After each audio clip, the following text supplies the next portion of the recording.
महाराज, भगवान राम को जो अलौकिक मंगलमय प्रसाद दे चुके हैं, वही मंगलमय प्रसाद भगवान लक्ष्मी नारायण देव की अपार कृपा से हम सबों को प्राय नित्य ही प्राप्त होता आ रहा है और आगे भी श्री हरि देने की कृपा कर रहे हैं। गुरुदेव की काकभूषण देव जी महाराज के साथ जो चर्चा चल रही थी, उसमें काकभूषण देव जी महाराज कह रहे हैं कि हे मुनीश्वर,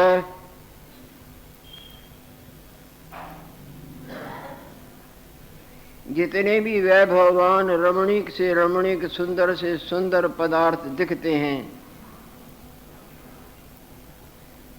सब ऐसे असत हैं जिस तरह आँख खोलो तो सपने का न हम न तुम न भला न बुढ़ा न रमणीक न अरमणीक।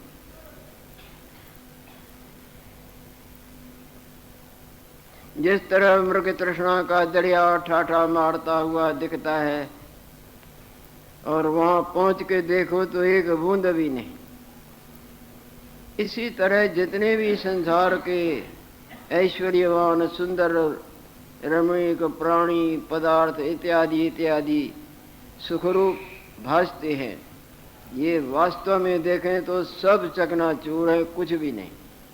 जिस तरह सिनेमा के पर्दे पर कैसे कैसे सुंदर रूप और कैसे कैसे सुंदर पदार्थ दिखते हैं, और हाथ लगा के देखो तो कुछ भी नहीं, सब असत रूप है। चक्रवर्ती राजा जो सारे संसार का सम्राट हो, और स्वर्ग में गंधर्व विद्याधर किन्नर देवता और तिनकी स्त्रीगण और देवताओं की सेना आदि सब नाश रूप है। ये काकभूषण देव जी महाराज गुरुदेव को निमित्त बना के गुरुदेव के पूछने पर सर्वसाधारण प्राणियों के हित के लिए अपने उपदेशामृत का प्रसाद वितरण कर रहे हैं। मनुष्य, देवता, दैत्य, असुर, पहाड़, ताल, समुद्र, नदियां, जितने कुछ बड़े और सुंदर सुंदर पदार्थ दिखते हैं, ये मुनीश्वर सब नाश रूप है। कई संसार के प्रवाह चले गए, उनमें स्वर्ग नरक, भले बुरे, सुंदर असुंदर, कई माया कुछ भी नहीं। आज तक जो तुमने और हमने सुंदर सुंदर प्राणी और पदार्थ देखे, अब देखो तो कुछ भी नहीं।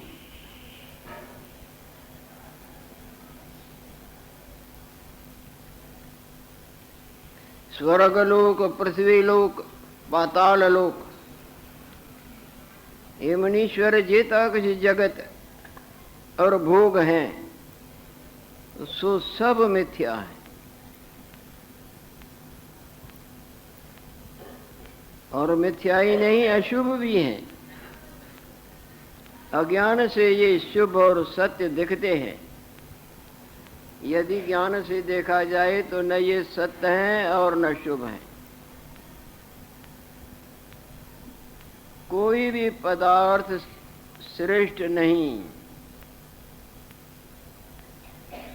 न पृथ्वी का राज श्रेष्ठ है, न देवता का रूप श्रेष्ठ है,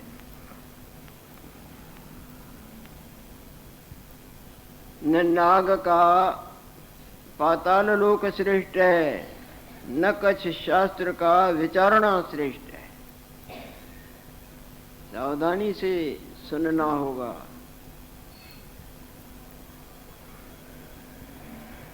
न कछ शास्त्र का विचारणा श्रेष्ठ है।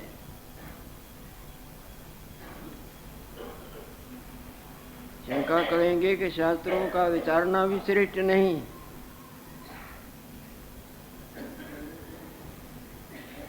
वास्तव में विचार से निकली हुई वस्तु ही श्रेष्ठ है, बाकी सब है।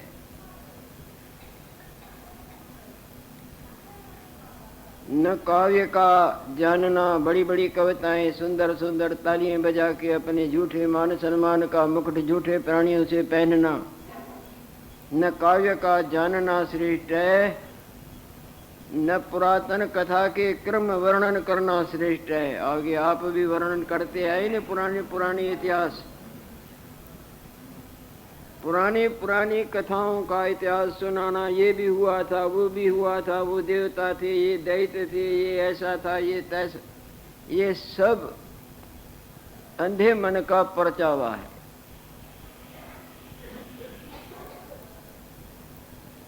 जैसे कोई पहाड़ के चोटी पर खड़ा हो, बिल्कुल ऊंचा पहाड़ हो, उसको नीचे कुछ नहीं नजर आता है ना।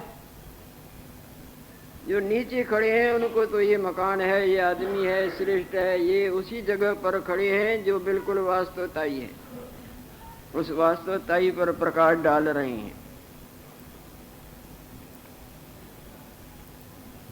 न पुरातन कथा के क्रम वर्णन करना श्रेष्ठ है। जो बड़ी बड़ी कथाएं लंबी लंबी इतिहास है वो सुनाते हैं, वो अपने मन का परचावा, भोग मान आदि के लिए, और दूसरे भूले हुए के मन का परचावा।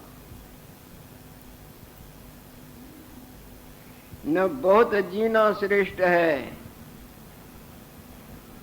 और न मूढ़ता कर मर जाना श्रेष्ठ है, न नरक विखे पड़ना श्रेष्ठ है। मूढ़ता से जो जीवन जीता है ना, वो नरकों में ही पड़ता है। तो मूढ़ता से, मूर्खता से जीवन जीना श्रेष्ठ नहीं। मूर्खता का जीवन क्या है? केवल इंद्रियों की सेवा करना, तरह तरह के माया के भोगों से इंद्रियों को संतुष्ट करना, आंखों को, कानों को, त्वचा को, नासिका को, रसना को, इनकी खिदमत, ये भी मूढ़ता का जीना है। वास्तव जीना तो आगे वर्णन करेंगे। न मूढ़ता का मर जाना श्रेष्ठ है, न नरक विखे पड़ना श्रेष्ठ है, न इस त्रिलोकी विखे अपड़ को पदार्थ श्रेष्ठ है। कोई त्रिलोकी में पदार्थ, तीनों लोकों में कोई भी पदार्थ श्रेष्ठ नहीं। जहां संत का मन स्थित है वही श्रेष्ठ है। जगे हुए का मन जागृत रूप में स्थित है वो श्रेष्ठ है। या स्वप्ने वाले रमणीक और अरमणीक, भले और बुरे, उन में मन का जोड़े रहना श्रेष्ठ है। सावधानी से समझना। स्वप्ने में देवता हुए, दैत्य हुए, स्त्री हुए, पति हुए, लड़का हुए, लड़की हुए, धन हुए, खान हुए, पान हुए, सुंदर सुंदर इंद्रियों के वो, उनमें मन के जोड़े रहना श्रेष्ठ है। या जागृत रूप में मन का जोड़े रहना श्रेष्ठ है। संत का मन सत्य स्वरूप में जुड़ा रहता है, आत्म स्वरूप में जुड़ा रहता है, जिस आत्मा में अनात्मा होता ही नहीं। जैसे जगे हुए का मन अपने जागृत रूप में स्थित रहता है, पर जो जगह नहीं स्वप्ने के जागृति में, उसका झूठ में जुड़ा रहता है ना। इसी तरह वास्तव में एक सच्चिदानंद ब्रह्म परमात्मा सदा अपने आप में स्थित है, जिसमें क्या हम, क्या तुम, क्या तुम, क्या हम, कोई भी मन के मनन की मैल के लेश का लेश भी नहीं।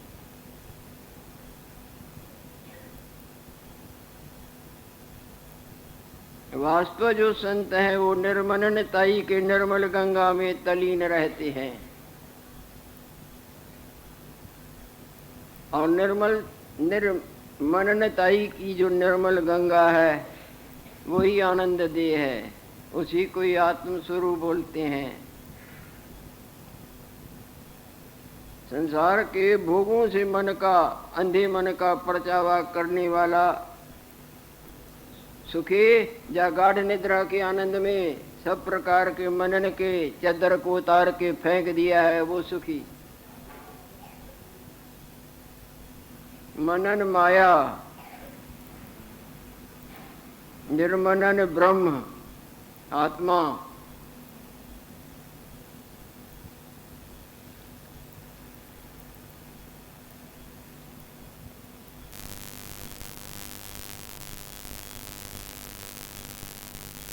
इस लोक विखे अपर को पदार्थ श्रेष्ठ नहीं, जहाँ संत का मन स्थित है सोई श्रेष्ठ है।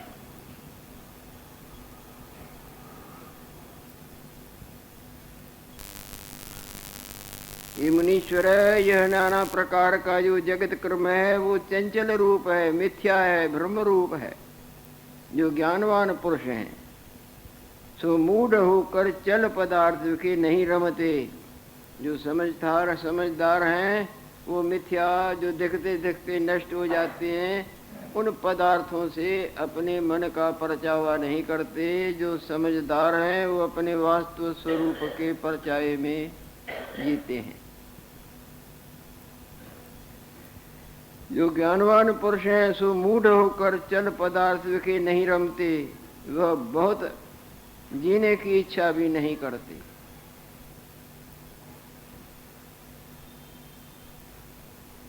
यह अध्याय समाप्त होता है।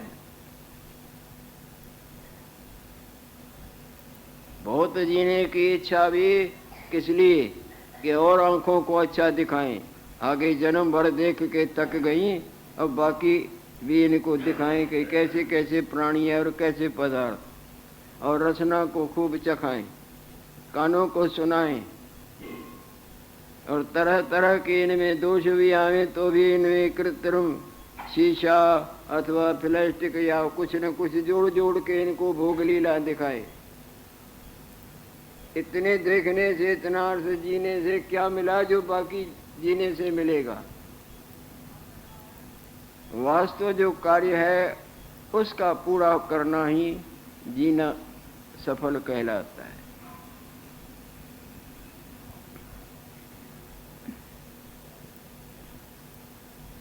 चतुर्दश सर्ग 24वां सर्ग चल रहा है। भुषुंडोपाख्याने प्राण विचार वर्णनम। काकभुषुंडी जी महाराज के प्रसंग में गुरुदेव की जो उनके से चर्चा चल रही है, प्राणों के ऊपर कुछ विचारों का आदान प्रदान कर रहे हैं। भुषुंडी जी महाराज बोल रहे हैं, हे मुनीश्वर, एक आत्म दृष्टि श्रेष्ठ है, बाकी सब अश्रेष्ठ हैं। एक जागृत दृष्टि श्रेष्ठ है, बाकी स्वप्ने वाली जितनी भी दृष्टि हैं सब अरमणीक और झूठी हैं।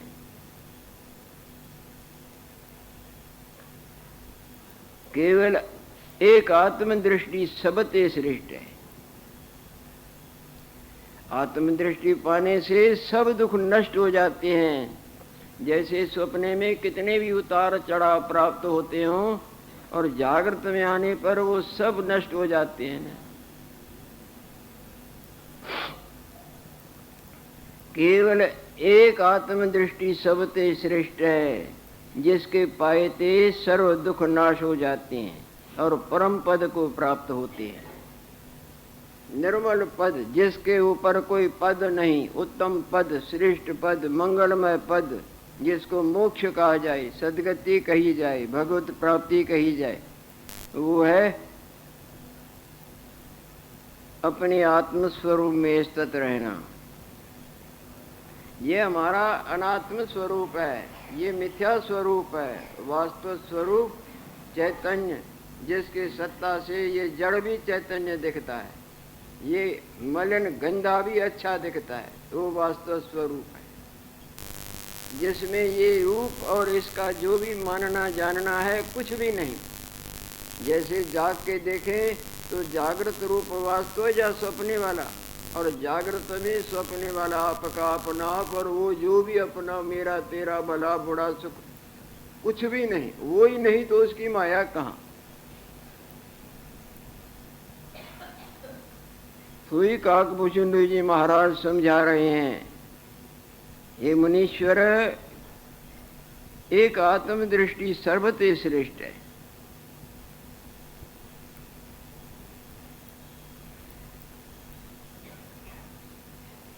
अपनी आत्मा की तरफ मन का मोड़ मोड़ के कुछ भी चिंतन न करो। चिंतन माया है। जब तक चिंतन है तब तक संसार भी है, जन्म मरण भी है, सुख दुख भी है, हानि लाभ भी है। पर्दे पर फिल्म कुछ भी नहीं, जब तक फिल्म है तब तक फिल्म की माया में मूर्तियां भी हैं। फिल्म का उतर जाना साफ ही साफ, सपने के मैं वासना रूपी फिल्म का जगने पर खत्म हो जाना, गुम जाना, तो फिल्म की माया भी साथ जाती है। नहीं, मैं भी, देखने वाला भी, जिनसे देखता है, जिनको देखता है। देखने वाला जिनसे देखता है और जिनको देखता है, ये तीनों ही मन की माया रूप फिल्म है। आत्म स्वरूप में, अपने आप में ये फिल्म नहीं। जिस तरह पर्दे पर कोई फिल्म नहीं, जिस तरह हमारे ही जागृत रूप में स्वप्ने वाला मैं नहीं, फिल्म नहीं। फिल्म नहीं तो फिल्म में दिखने वाला अपना आप, और जिनसे देखता था, कानों से शब्दों को, नेत्रों से रूप को, रसना से रसों को, त्वचा से स्पर्श को, और वो स्पर्श, वो रूप, वो रस दिखते हैं क्या? तीनों ही नहीं ना। आत्म भगवान अपना आप इन सब प्रकार के त्रिपुटियों से ऐसे न्यारा है जिस तरह अग्नि शीतता से न्यारी है। ऐसा जो अपना आप है, ऐसे अपने आप में स्थित रहने के बरोबर कुछ भी नहीं।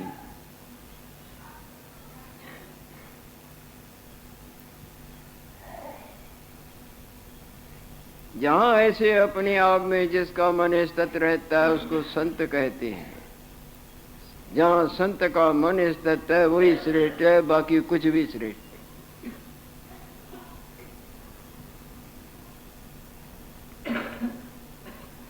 केवल एक आत्मदृष्टि सबसे श्रेष्ठ है, जिसके पाए थे सर्व दुख नाश हो जाते हैं और परम पद को प्राप्त होता है।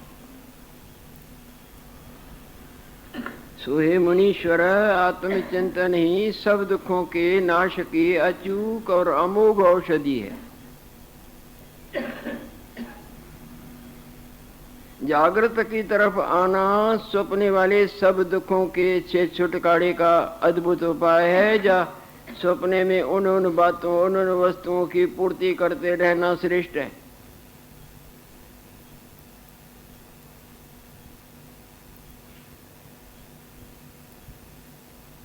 स्वात्मानुसंधान भक्ति वर, ये उत्तम भक्ति है।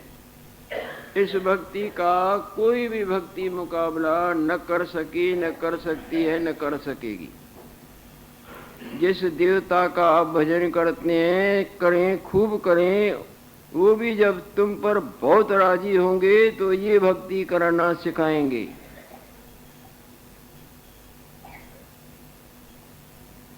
अगर ये भक्ति नहीं सिखाई तो समझो अभी पूरी कृपा नहीं की।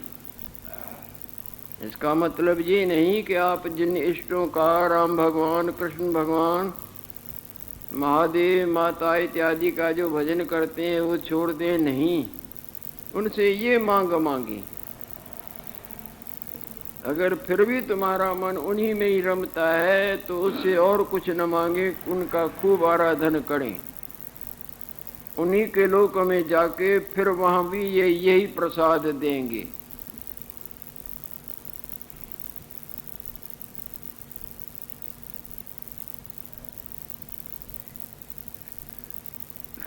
आप किसी महान शक्ति, नारायण देव, भोलेनाथ, माता इत्यादि का भजन करते हैं, आपका इधर ध्यान कम जाता है, उधर ही तो बहुत अच्छा करें। उनसे यही मांगे कि हमारी मांग मिटाओ। आप में और हमारे में जो ब्रह्म का भेद पड़ गया है, जिस ब्रह्म के भेद में अनंत जन्मों और मरने के माया के दुखों का भुगतान भोगते भोगते हम भटक रहे हैं, वो भ्रम रूप भेद निवारण करो, वास्तवताई का बोध कराओ। अगर यहाँ रह भी गए तो कोई हर्ज की बात नहीं, आप अपना आराधन न छोड़ें। उनके लोक में जाएंगे, फिर वहाँ वो यही आपको प्रसाद देंगे। बाकी चलना छोड़े नहीं।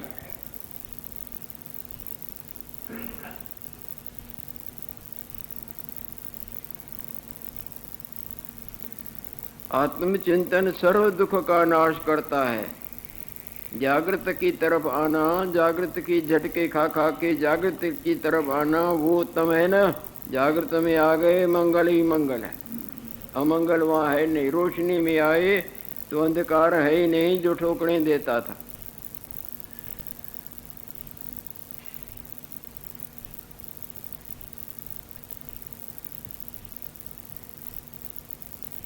काकभूषणी जी महाराज बोलते हैं, बहुत अरसे से, न जाने कितने युगों से ये जीवात्मा भटक रही है, खपनी है, ये देह रूपी खपनी है। आकाश वायु अग्नि जल पृथ्वी की, सब किसी के कपड़े ऐसे हैं ना। शरीर सबों के इन 5 भूतों के ही बने हुए हैं। जिस तरह ये कपड़े रुई अथवा ऊन अथवा रेशम के बने हुए हैं, जितने भी ये शरीर है, ये आकाश वायु अग्नि जल पृथ्वी, इन 5 भूतों के, चाहे गधे का देखो, चाहे बैल का देखो, चाहे सर्प का देखो, चाहे आदमी का देखो, इन 5 भूतों से ही बने हैं। ये स्थूल जो देह है ये पृथ्वी तत्व, और इसमें अग्नि तत्व जो है नहीं, गर्माई उष्णता, जिसको जठराग्नि भी बोलते हैं, वो ठंडी पड़ जाए तो चला जाए। और वायु तत्व भी है जो प्राणों के संचार की लीला दिखाता है। और जल तत्व भी है जो मूत्र और लहू में पानी का संचार भरा हुआ है। इसी तरह आकाश तत्व भी है। कहीं हमारे अंदर आकाश बोलते हैं शून्य को, खाल को, जैसे ये आकाश है। इसी तरह आकाश तत्व अंदर न हो तो ये अन्न जल जो जाता है ये कहाँ समाए। सबों के शरीर 5 भूतों के बने हुए हैं। किसी में कम ज़्यादा हो जाता है तो उसको रोग लगते हैं। वो बूटियाँ और जड़ियाँ और औषधियाँ, गोलियाँ, सुइयाँ, उनमें वो सत्ता जिनमें भरी होगी वो पूर्ति करेगी। अगर पूर्ति न पड़े तो रोगी रहेगा। सबों के शरीर 5 भूतों के बने हुए हैं।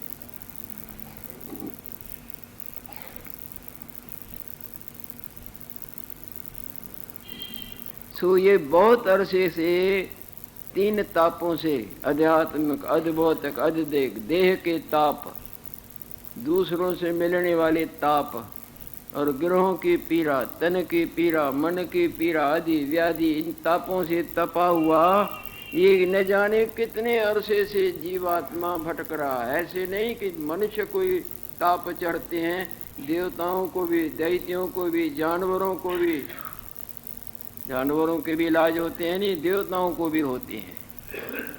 उनके वैद्य हैं अश्विनी कुमार, भगवान सूर्य नारायण की संतान, दोनों महान वैद्य हैं। वो देवताओं का इलाज करते हैं, उनमें कोई कसर आ जाए तो। चिरकाल के 3 तापों से कर तपा हुआ, बहुत अरसे का। आश्चर्य की बात है, चक्रवर्ती राजा, ये राजा क्या करेंगे, थोड़े थोड़े दर्जे के लिए झूठ सच करके कई छल विद्याएं लेक्चर दे के लोगों को भरमाते हैं अपना उल्लू सीधा करने के, मान और भोगों के। जो सारे संसार का एक छत्र राजा, और युगों चोले बदल बदल के गधा बने, बैल बने, मृग बने, वृक्ष बने, पिशाच बने, पिशाचिनी, कई रूप बदल युगों, 1-2 जन्म नहीं।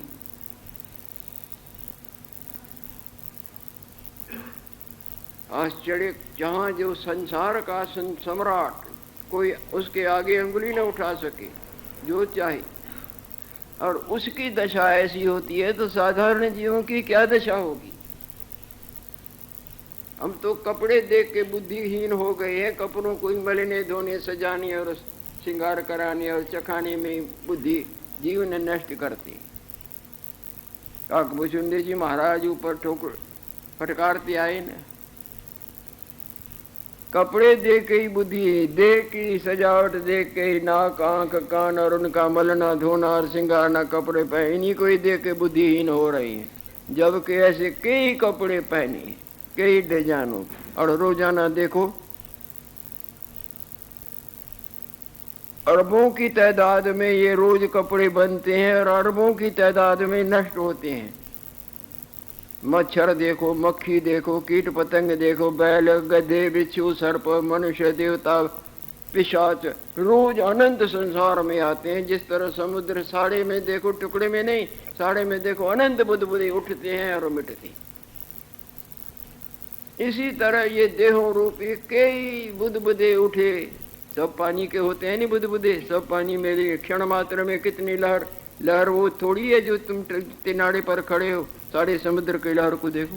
इसी तरह सारे विश्व में देखो अनंत जीव रोज आते हैं, कई रंग बिरंगी उसकी लीलाएं होती है। सबको वो अपना चोला बड़ा प्यारा लगता है, नहीं मच्छर को प्यारा नहीं, चींटी को प्यारा नहीं, सर्प को प्यारा नहीं, वो भी उसको देख के खुश होता है। सबको देह परम प्रिय स्वामी ना। हनुमान जी महाराज ने जवाब दिया था ना रावण को कि मेरे लड़कों को क्यों, मेरी सेना को क्यों मारा। तो हनुमान जी महाराज जवाब देते, सबको अपना शरीर प्यारा होता है, सबको ये इसी को ही अपना आप समझते हैं, जबकि हमारा ये अपना आप नहीं है। तुम्हारे लड़कों ने या उन्होंने किन्हीं दुष्टों ने मेरे पर हाथ उठाया तो मेरे को भी अपना शरीर प्यारा, मैंने उनको मारा। तो रोजाना आनंद जीवों की ये पोशाकें बनती हैं, कहाँ से आती है कहाँ जाती है, वो नारायण देव की लीला, नारायण देव ही जाने।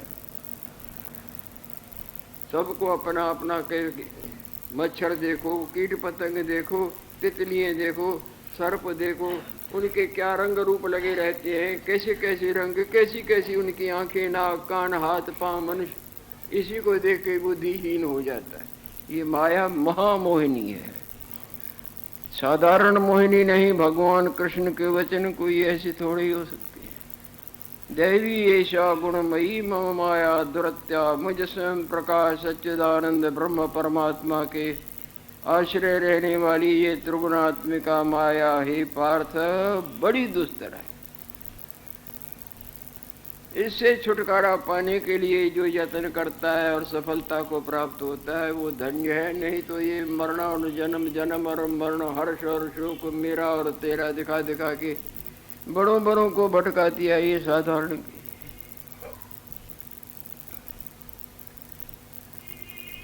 चिरकाल के तीन ताप से, बहुत अरसे के तीनों तापों से तपे हुए जीव हैं जो जन्म और मरण के मार्ग में पड़े भटकते हैं।